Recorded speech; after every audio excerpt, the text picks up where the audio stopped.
Man, what up, YouTube? Man, I was trying to figure out why my 2004 Mercedes C230 had a miss. Now I didn't watch over 100 videos on YouTube, and not now video showed this. Just pay attention to this. I ordered a box, a CPU box. Cause that's my problem, my CPU. It wanted the coil pack, it wanted the crank sensor, it wanted the cam sensor, it wanted the fuses, it wanted none of that shit. It wanted the spark plugs, it wanted none of that.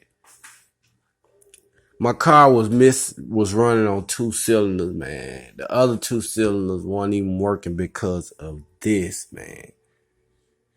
Some say just break open the original box to see the original CPU, the ECU y'all may call it, computer, whatever.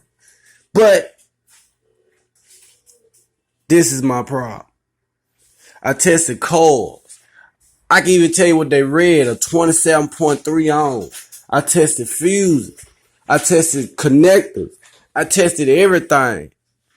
And it didn't say nothing about the CPU with a bad spot in it. I just pinched this with the screwdriver and it came up.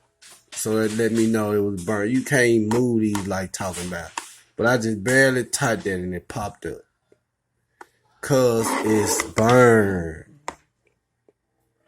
It's burned. Got my car shaking bad, man. So, for those who got misfiring problems with your C-Class 230s, your 350s, and so forth, be sure to check the CPU, man, or ECU, man, because sometimes it could be the computer and you wouldn't even know it, man.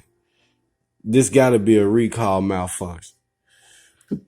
Anyway, it's your boy, homie, the livest mechanic ever, P.